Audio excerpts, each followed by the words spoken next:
পুলিশকে বলেছে যে তারা স্বরাষ্ট্র মন্ত্রণালয়ের আমাকে অ্যারেস্ট করার জন্য। ওনাদের পরিচয় শুরুতেই দিয়েছেন যে এটা ছাড়তে হবে, আর স্বরাষ্ট্র মন্ত্রণালয়ের টিম আমরা। আচ্ছা, আপনারা জানেন যে আমরা এখানে জীববৈচিত্র্য সংরক্ষণের জন্য আমাদের মাননীয় পরিবেশ উপদেষ্টা মহোদয়ের একান্ত যে সদিচ্ছা, আপনার সেন্ট মার্টিন আইল্যান্ডের জীববৈচিত্র্য সংরক্ষণের জন্য এখানে কিন্তু একটা লিমিট করে দেওয়া হয়েছে ট্যুরিস্টের প্রতিদিন। তো ওই লিমিটটা যেন ক্রস না করে সেই বিষয়টা দেখার দায়িত্ব আমাদের। জাহাজগুলো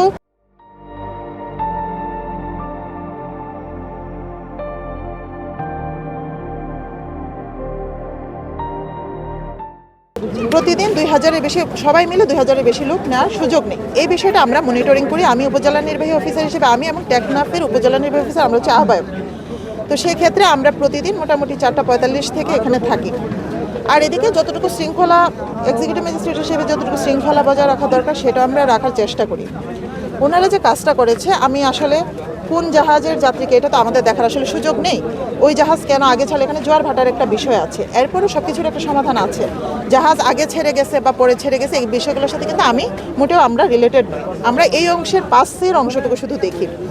ওনারা এখানে ওনাদের পরিচয় শুরুতেই দিয়েছেন যে এটা ছাড়তে হবে, আর স্বরাষ্ট্র মন্ত্রণালয়ের টিম আমরা, স্বরাষ্ট্র মন্ত্রণালয়ের টিম আমরা। এবং আপনারা অলরেডি আপনারা অবগত আছেন এবং আপনারা দেখেছেন, রেকর্ড আছে, ভিডিও রেকর্ড রয়েছে তাদের যে উগ্র আচরণ। এবং সবচেয়ে বড় যে বিষয়টি, তারা পুলিশকে, সাব ইন্সপেক্টরকে বলেছে আমার পরিচয় কিন্তু অসংখ্যজন দিয়েছে। এরপর ঠিক আছে, আমার পরিচয়টা এখানে মুখ্য নয়, কিন্তু তারা পুলিশকে বলেছে যে তারা স্বরাষ্ট্র মন্ত্রণালয়ের আমাকে অ্যারেস্ট করার জন্য। এটা একটা বিষয় ছিল।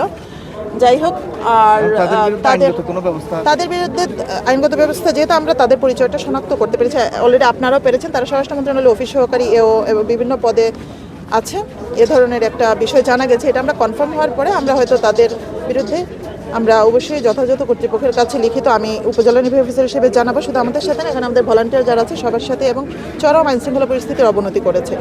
এবং আইনশৃঙ্খলা পরিস্থিতি অবনতির কারণে এবং গভর্নমেন্টের কাজে ব্যাঘাত ঘটানোর জন্য আমি ব্যবস্থা নিতে পারি, কিন্তু এরপরে এই বিষয়টি আমি আপাতত অন্যান্য যাত্রীর স্বার্থে এবং এখানে শৃঙ্খলাটা যেন বজায় থাকে এবং ট্যুরিস্টদের যেন কোনো নেগেটিভ ইম্প্যাক্ট না পড়ে ট্যুরিজমের উপরে, এই জন্য আমি আপাতত ওই দিকটাতে ব্যবস্থা না নিয়ে, যেহেতু আমরা তাদের আরেকটি বিষয়ে জেনেছি সরকারি চাকরিজীবী হিসেবে তারা যে উচ্ছৃঙ্খল আচরণ করেছে, আমাদের যেহেতু ওই লাইনটি রয়েছে, আমরা ওখানে যথাযথ কর্তৃপক্ষের কাছে বিষয়টি জানাবো এবং সেটা কর্তৃপক্ষের সিদ্ধান্ত হবে যে কী হবে।